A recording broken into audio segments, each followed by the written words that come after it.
என்னை மன்னிச்சிடு த்ரிஷா, என்னை மன்னிச்சிடு.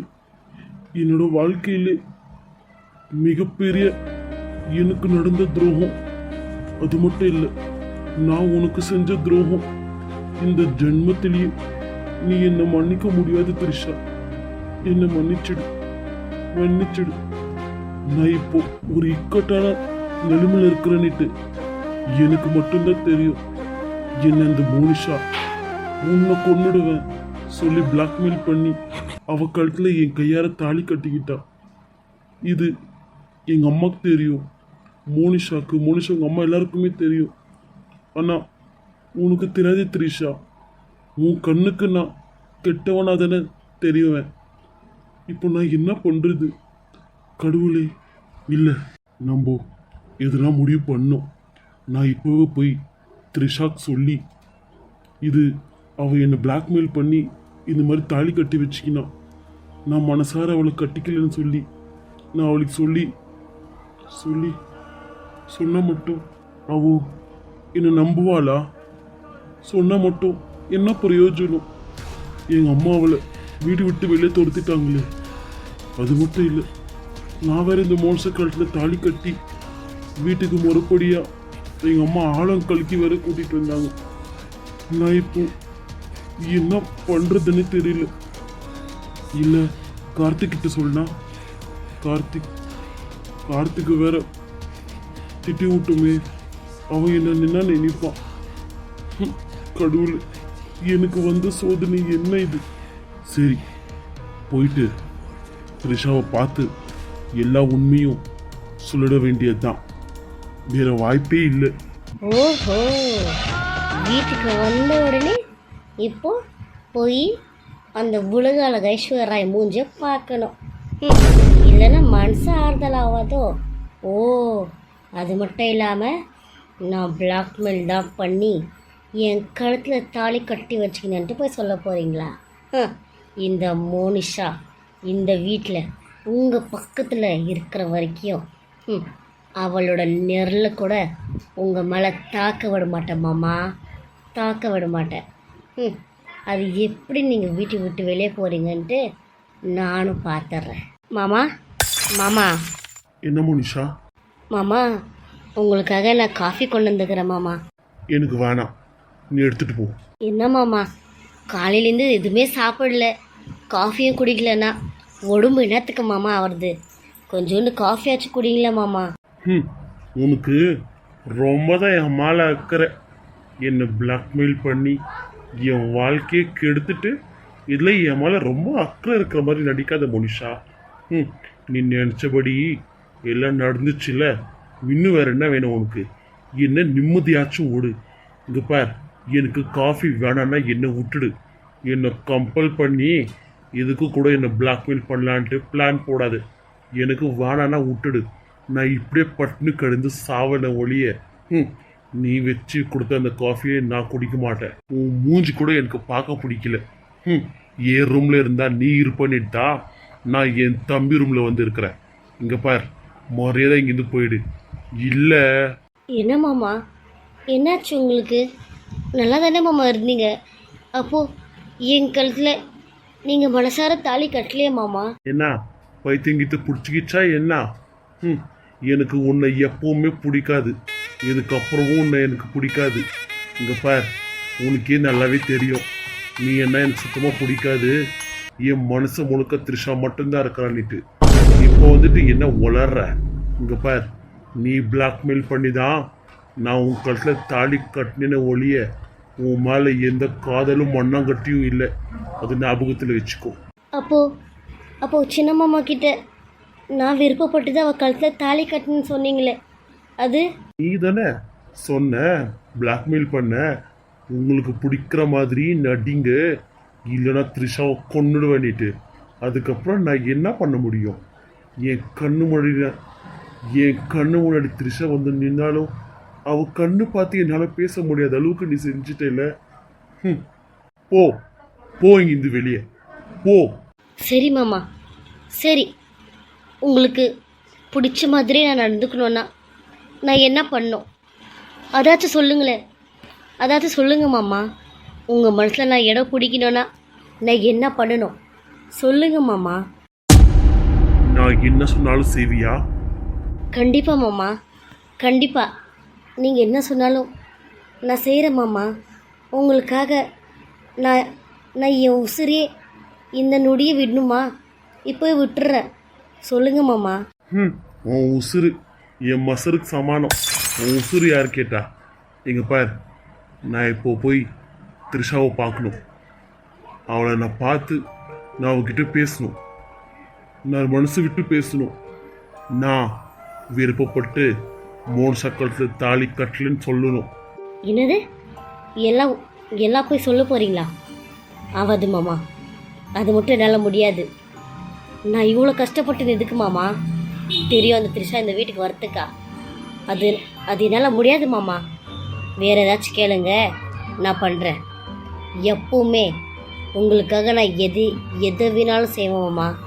ஆனால் உங்களுக்காக நான் உங்களையே விட்டு கொடுக்க மாட்டேன் மாமா. நீங்கள் எனக்கு கண்டிப்பாக வேணும். நீங்கள் இல்லைன்னா நான் சத்துருவேன் மாமா. பைத்தியம் பிடிச்சிக்கோ மாமா எனக்கு. நான் குழந்தையிலேருந்து இத்தனை வருஷம் நான் அவஸ்தைப்பட்டிருந்த போதாதா? என் கழுத்தில் தாலி கட்டிட்டீங்க மாமா. எனக்கு இப்போ நீங்கள் தான் மாமா புருஷன், நான் தான் மாமா உங்கள் பொண்டாட்டி. அதுக்கப்புறமும் நீங்கள் என்ன எப்படி மாமா வெறுக்க முடியும்? சொல்லுங்கள் மாமா பார்க்கலாம். என்னால் எப்படி மாமா உங்களை வெறுக்க முடியும்? புரிஞ்சிக்கவே மாட்டீங்களா மாமா? நீ என்ன 1000 தடவை சமாதானப்படுத்தினாலும், என்ன பேசினாலும், என்ன பண்ணாலும் என் மனசுல த்ரிஷா மட்டும்தான் இருப்பா. இங்க பாரு மோனிஷா, எனக்கு இப்போ த்ரிஷாவை போய் பார்க்கணும். என் பொண்டாட்டியை நான் பார்க்கணும். நான் மனசு விட்டு பேசணும். நீ என்னென்ன பண்ணியோ நான் எல்லாம் சொல்லி அவளுக்கு நான் சொல்லணும். என் மனசு ஃபுல்லாக நீ தாண்டி இருக்குன்னு நான் சொல்லணும். ப்ளீஸ் என்னை போக விடு. முடியாது மாமா, முடியாது. இப்போ கூட சொல்கிறேன் மாமா, எனக்கு நீங்கள் புருஷனாக இருக்கிற வரைக்கும் மட்டும்தான் த்ரிஷா உயிரோட இருப்பா மாமா. அதுக்கு மீறி நீங்கள் அவளை தேடி நீங்கள் போனது பார்த்த அன்னைக்கு த்ரிஷாவோட உசுறு இருக்காது மாமா. இது உங்கள் மேலே சத்தியம் மாமா, உங்கள் மேலே சத்தியம் மாமா, உங்கள் மேலே சத்தியம் மாமா. இங்க பார், நீ என்னன்னா பண்ணிக்கோ. என்ன மீறி நீ எப்படி த்ரிஷாவை கொண்டு முடியும் சொல்லு பார்க்கலாம். நான் இப்போ போய் த்ரிஷாவை பார்க்க தான் போகிறேன். உண்மை எல்லாத்தையும் நான் சொல்லத்தான் போகிறேன்.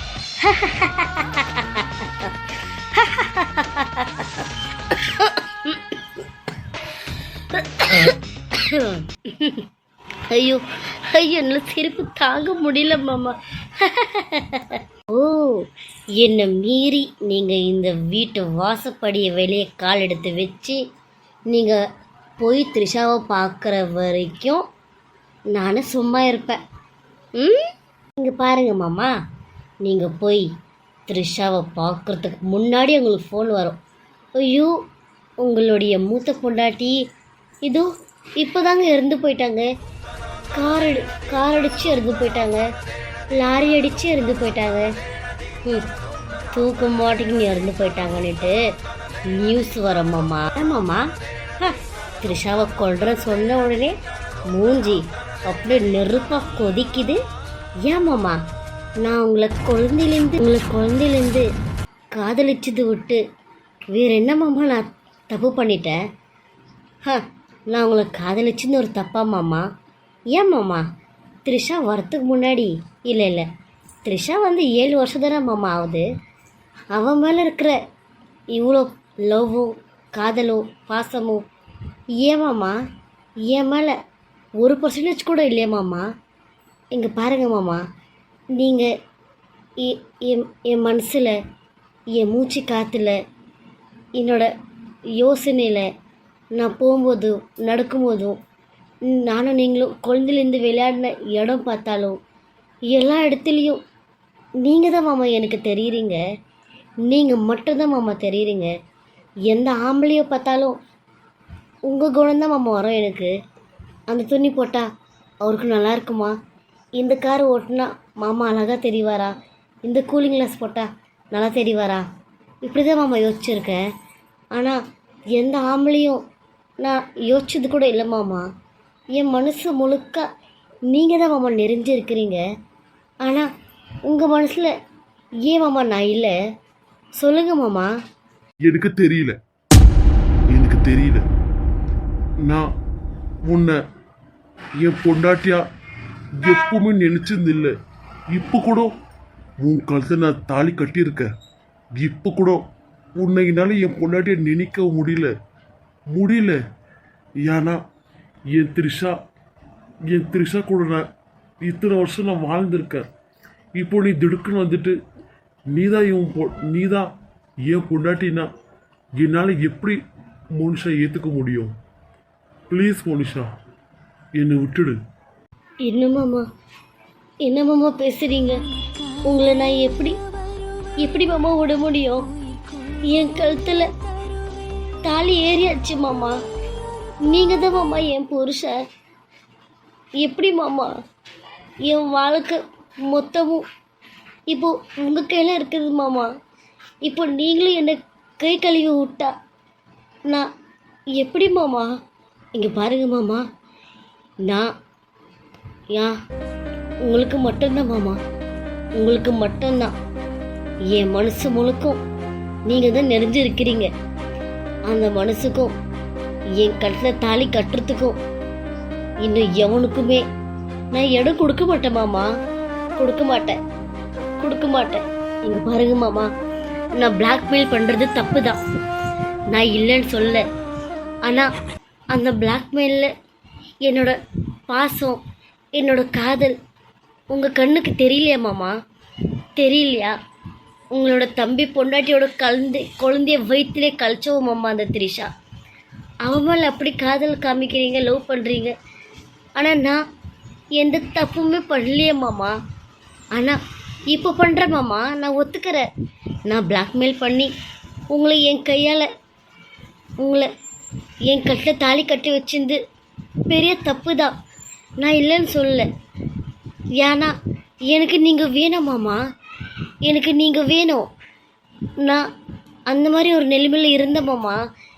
நான் என் மனசு முழுக்க உங்களை வச்சுக்கிட்டு எத்தனை நாள் எத்தனை ராத்திரி நான் அழுந்திருப்பேன் தெரியுமா? தூங்காமல் உங்கள் ஃபோட்டோவே பார்த்து ரொம்ப பைத்தியக்காரி மாதிரி ஆயிருக்கேன் மாமா. இப்போது நீங்கள் எனக்கு கிடைக்கிறீங்கன்ட்டு ஒரு சான்ஸ் கிடைக்கும்போது நான் பண்ணது தப்பா மாமா? தப்பு இல்லை மாமா, கண்டிப்பாக தப்பு இல்லை. இங்கே பாருங்க மாமா, எனக்கு அத்தை ஒன்று சொல்லியிருக்கிறாங்க. 10 மாதத்தில் இந்த வீட்டுக்கு சுதாகரோட குழந்தை எனக்கு வாரிசு வந்தாகணும்னுட்டு. நீங்கள் என்ன பண்ணுவீங்களோ ஏது பண்ணுவீங்களோ எனக்கு தெரியாது. அத்தை கேட்ட மாதிரி உங்கள் குழந்தை என் வயிற்றில் வளரணும் மாமா. இது அத்தையோட ஆசை மட்டும் இல்லை மாமா, ஏன் ஆசையும் தான். எனக்கு என் மாமாவோட குழந்தை என் வயிற்றில் சுமக்கணும் மாமா. சுமக்கணும். எங்கே போகக்கூடாது மாமா. மீறி போனீங்கன்னா உங்களுக்கு ஃபோன் தான் வரும், சொல்லியிருக்கேன், ஞாபகத்தில் வச்சுக்கோங்க. இங்கே பாருங்கள் மாமா, போய் ரெடியாகுங்க. சாந்தி முகூர்த்தத்துக்கு டைம் ஆச்சு. அங்கே ரூம் எல்லாம் ரெடி பண்ணிகிட்ருக்குறாங்க. பாரு மோனிஷா, நீ என்னை பிளாக்மெயில் பண்ணி உன் கழுத்தில் தாலி கட்டி வச்சுக்கின. இதோ என் ஃபோனையும் பிடுங்கிட்ட, என்னை இந்த ரூமில் உட்கார வச்சிருக்க. ஆனால் ஒன்று, நீ சொன்ன மாதிரி நான் சாந்தி முகூர்த்தத்துக்கு நான் வர முடியாது. அப்படி நான் வந்தாலும் சுண்டு வரல் கூட நான் தொடமாட்டேன் மோனிஷா. நீங்கள் கவலைப்படாதீங்க மாமா. அதுக்கு நான் என்ன பண்ணோம், எப்படி பண்ணோம் எல்லாம் எனக்கு தெரியும். நான் பார்த்துக்கிறேன். காஃபி வச்சுட்டு போகிறேன், குடிங்க, சூடு ஆறிடு போகுது.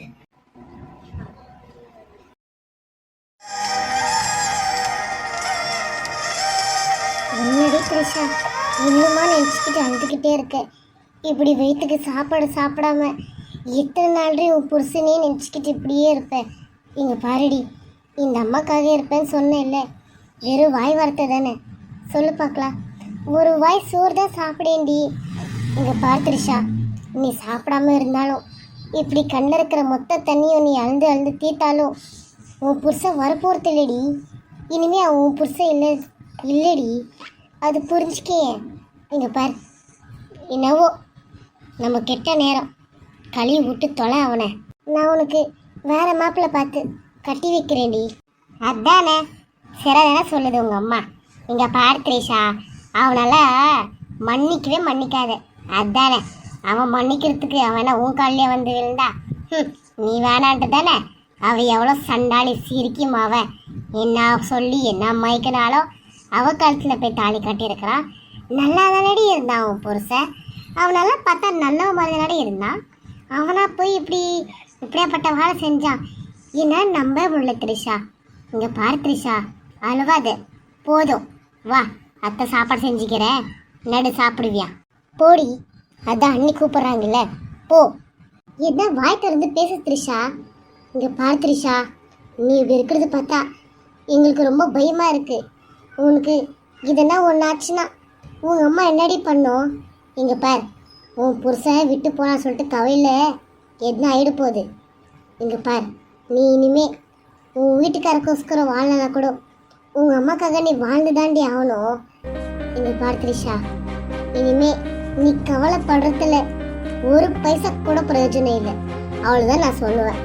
என்னடி இவன் இதுவே பேச மாட்டேன்றா? இப்படித்தான் நீ இப்படியே தான் இருக்கிறா. நேற்றுலேருந்து இப்படியே தான் இருக்கிறா. அவள் எப்போ அங்கே அந்த பொண்ணோட கழுத்தில் இவன் புருஷன் தாலி கட்டிந்து பார்த்தாலும் இப்படிதான் பிரம்மபுச்ச மாதிரி யோசிச்சுக்கிட்டு நினச்சிக்கிட்டு அழுதுகிட்டே இருக்கா. எனக்கு ரொம்ப பயமாக இருக்குது அண்ணி. எங்கே என் குழந்தைய நான் விட்டுடுவோன்னுட்டு ரொம்ப பயமாக இருக்கு. என்ன பண்ணுறதுன்னுட்டு கூட தெரியல. கடவுளே, என் கஷ்டம் யாருக்குமே வேணா. நாங்கள் இல்லாத பட்டவங்கன்னுட்டு தானே அவன் இந்த மாதிரி பண்ணா. அவன் மாமியார் காட்சியாவோ சி, கொஞ்சம் கூட மனசாட்சி இல்லாத ராட்சசியாக இருப்பா போலகுது.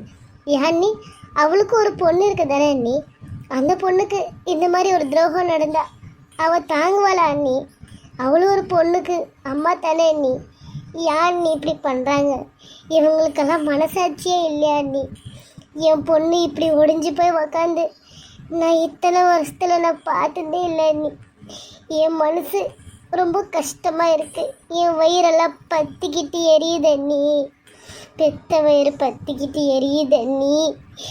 ஐயோ கடவுளே, ஏன் குழந்தைக்கா இந்த நிலைமை? ஏன் குழந்தைக்கா? இல்லை அண்ணி, இப்போ சொல்கிற காசு பணம் இருக்கணும் அண்ணி.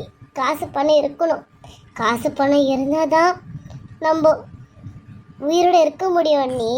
காசு பணம் அவங்கள பொறுத்த வரைக்கும் காசு பணம் இருக்கிறவங்க தான் நல்லா வாழணும், கல்யாணம் பண்ணிக்கணும், குழந்தை பெற்றுக்கணும். இல்லைன்னா பண்ணிக்கூடாது அண்ணி. நம்மெல்லாம் பாவப்பட்ட ஜென்மம் அண்ணி. காசு பணம் இல்லாதவங்கெல்லாம் இந்த உலகத்தில் வாழவே கூடாதுன்னு சொல்கிறாங்களே இந்த பணக்கார திமிரு பிடிச்ச நாய்ங்க. இவங்களுக்கெல்லாம் கொஞ்சம் கூட மனசாட்சின்றது இல்லை. காசு பணம் இருந்தாலும் இவங்கன்னா மனசுங்க இல்லையா அண்ணி? கல்லுங்களா? கல்லுங்களா? கல்லு கூட தண்ணி படப்பட கல்லு கூட கரையும் அண்ணி. ஆனால் இதுங்க சுத்தமாக கரையாதுங்க அண்ணி. கல்லை விட மோசம் அண்ணி இதுங்க, மோசம். இப்போ எதுக்கடி சுமத்தி அழுகுற? இங்கே பார், நீ அழுந்தனா ஒரு பைசா பிரயோஜனம் இல்லை. இப்படி நீ அழுந்து பாரு, குழந்தை இன்னும் அழுவுது. நீ தான் அவளுக்கு தைரியம் சொல்லணும். இப்படி நீ அவள் பக்கத்தில் உட்காந்து அழுந்தா எப்படி சொல்லு? என்ன சொல்கிறது நீ? என்ன தைரியம் சொல்கிறது? நம்ம சொல்கிறது கூட அவள் காதில் விழுதோ இல்லையோ தெரியலையா நீ? நம்ம பேசுறது கூட அவள் காதில் விழாது போல மாதிரி தானே உக்காண்ட்ருக்கா. அவள் என்ன யோசிக்கிறாளோ என்ன பண்ணுறாளோ ஒன்றுமே தெரியலையா நீ? ஒன்றுமே தெரியலையே. எனக்கு எங்கே ஏதாச்சும் பண்ணிக்குவாளோ, ஏதாச்சும் ஆயிடுமோன்ட்டு ரொம்ப பயமாக இருக்க நீ. இரு, நான் பேசுகிறேன், நீ அழுவாத. த்ரிஷா அத்தை. ஏம்மா போதும்மா அழுந்தது. இங்கே பார், வயிறார போய் சாப்பிடு, நல்லா ரெஸ்ட் எடு. உன் மைண்டுக்கு எதுனா ஒரு மாதிரியா இருந்துச்சுன்னா கோவிலுக்கு போயிட்டு வா, எல்லாம் சரியாயிடும்டி, எல்லாம் சரியாயிடும். இங்கே பார், நீ அழுதுகிட்டே இருந்தா பாவம் அம்மா மனசு தாங்குமா? பாவம் இல்லை அம்மா. என்ன பண்ணுறது, ஏழைப்பட்டவங்களுக்கு இந்த மாதிரி தலையெழுத்து இருக்கும். நம்மளால் நிம்மதியாக வாழவே முடியாது போல இருக்குது. இங்கே பாரு த்ரிஷா, எல்லாம் நல்லதுக்குன்னு எடுத்துக்கோ. ஏன் இப்போ பாரு, நீ உங்கள் அம்மா விட்டு போய் எத்தனை வருஷம் ஆச்சு? ஒரு நாள் உங்கள் அம்மா கூட இருக்கிறதுக்கு விட்டுருப்பாள் உன் மாமியார். இப்போது உன் மாமியார் கூடவே இப்போ உங்கள் அம்மா கூட கொஞ்ச நாள் இருக்கிற மாதிரி உனக்கு வாய்ப்பு கிடைச்சிருக்கு. அதை நீ யூஸ் பண்ணிக்க, நல்லா ஜாலியாக இரு. என்ன என்னத்த பேசுகிறீங்க? என்ன பேசுகிறீங்க அத்தை? அங்கே என் வீட்டுக்காரு விட்டுதான் நீங்கள் சண்டை போட்டுன்னு வரல அத்தை. என் வீட்டுக்காரு இன்னொரு பொண்ணு கழுத்தில் தாலி கட்டிட்டார் அத்தை. அவர் இன்னொருத்திக்கு சொந்தமாயிட்டாரு, இன்னொருத்திக்கு புருஷன் ஆயிட்டாரு. என்ன அவர் வானானிட்டு உதிரி தள்ளிட்டாரு. என் வாழ்க்கை மொத்தமும் கேள்விக்குறி ஆயிடுச்சு அத்தை, கேள்விக்குறி ஆயிடுச்சு. நான் இதுக்கப்புறம் நான் சாகுற வரைக்கும், என் உடம்பு இந்த மண்ணுக்கு போகிற வரைக்கும் எனக்கு அம்மா வீடுன்னு ஆயிடுச்சு அத்தை, அம்மா வீடுன்னு ஆயிடுச்சு. எங்கள் அம்மா வீட்டு கூட நான் எழுந்துருவேன் அத்தை. ஆனால் என் வீட்டுக்காரை விட்டு என்னால் இருக்க முடியாது அத்தை, இருக்க முடியாது அத்தை. அவரை எனக்கு எவ்வளோ பிடிக்கும்னுட்டு எனக்கு மட்டும்தான் தெரியும், எனக்கு மட்டும்தான் தெரியும். யாருக்குமே தெரியாது அத்தை, தெரியாது. நான் துண்டுற இந்த வலிகளும், நான் விடுற இந்த கண்ணில் தண்ணியும், அதில் இருக்கிற வலிகளும் எனக்கு மட்டும்தான் தெரியும், எனக்கு மட்டும்தான் தெரியும். இனிமே என்னோட வாழ்க்கை மொத்தமும் அவர் இல்லாமல் நான் வாழணுமா நினச்சாலே எனக்கு ரொம்ப பயமாக இருக்குது அத்தை. என்னால் அவரை விட்டு ஒரு நாள் இல்லை, ஒரு மணி நேரம் கூட என்னால் இருக்க முடியாது அத்தை. என் வாழ்க்கை மொத்தமும் அவரை விட்டு நான் வாழணுமேன்னு நினைக்கும் போது எனக்கு ரொம்ப பயமாகவும் மனசு ரொம்ப கஷ்டமாகவும் இருக்குது அத்தை, கஷ்டமாகவும் இருக்குது. அவரும் அப்படி தான் இருந்தார், என்னை விட்டு அவர் இருக்கவே மாட்டார். நான் தப்பு செஞ்சுருக்கேன் அத்தை, நிறைய தப்பு செஞ்சுருக்கேன். அவருக்கு அது தெரிஞ்சால் கூட மன்னிக்க முடியாத அளவுக்கு தப்பு செஞ்சுருக்கேன். அது அவருக்கு தெரிஞ்சால் கூட அவரத்தை மன்னிச்சிடுவார் அத்தை. அடிப்பார், 2 அடி அச்சாரா தெரியும். மறாதனால என்ன நார்மலாக என் கூட பழகுவார், இருப்பார். எனக்கு குழந்தை இல்லைன்னுட்டு ஒரு நாள் கூட, ஒரு நிமிஷம் கூட, ஒரு செகண்ட் கூட அவர் என்னை சொல்லி காமிக்கலை. அவர் கூட யோசிச்சுதே இல்லை அத்தை. ஆனால் இப்போ எப்படி அவருக்கு இப்படி ஒரு எண்ணம் வந்துச்சு, எப்படி மூணு காலத்தில் தாலி கட்டினாருன்னு எனக்கு சத்தியமாக தெரியல அத்தை, சத்தியமாக தெரியல. இப்போ கூட நினைக்கிறேன் அத்தை, இதெல்லாம் கனவாக எடுக்கூடாதா, கனவாக எடுக்கூடாதா? அப்படியே என் புருஷன் முடியல போய் நான் நிஜ வாழ்க்கையில் படுத்துக்கணும், இது கனவாக இருக்கணும்னுட்டு ரொம்ப பேராசையாக இருக்குது அத்தை, பேராசையாக இருக்குது. எனக்கு குழந்தை இல்லையா, எங்கள் அம்மா வரதட்சணை கொடுக்கலையா, எங்கள் கிட்ட காசு பணம் இல்லையா, நாங்கள் ஏழைப்பட்டவங்களாம், எங்களுக்கு அந்தஸ்து இல்லையா, ஸ்டேட்டஸ் இல்லையா. இதெல்லாம் காரணம் காமிச்சு அவர் என்னை விட்டுட்டார் அத்தை, அவர் என்னை விட்டுட்டார். இத்தனை நாளும் என்னை விட அவர் தான் என் மேலே உசுரே வச்சிருக்காருன்னு நினச்சிட்டு பைத்தியக்கார மாதிரி 7 வருஷம் நான் வாழ்ந்துருக்கிறது நினச்சா அசிங்கமாக இருக்குது அத்தை, அசிங்கமாக இருக்குது, கேவலமாக இருக்குது. நம்ம நான் காட்டுற இந்த பாசம் ஒரு நாய் மேலே காமிச்சிருந்தா கூட அது உசுறு விடுற வரைக்கும் எனக்கு நன்றியாக இருந்து ஏன் மடியிலே உசுறு விட்டுருக்கோம். ஆனால் ஒன்றுத்துக்குமே பிரயோஜனம் இல்லையே அத்தை, ஒன்றுத்துக்குமே இல்லையே. என்னால் இருக்க முடியல அத்தை. எனக்கு நைட்டு பகலும் ரொம்ப கஷ்டமாக இருக்குது. எனக்கு கண்ணை மூடினா தூக்கம் வர மாட்டேங்குது அத்தை, பசி எடுக்க மாட்டேங்குது. எனக்கு தலையெல்லாம் பயங்கரமாக வலிக்குது அத்தை.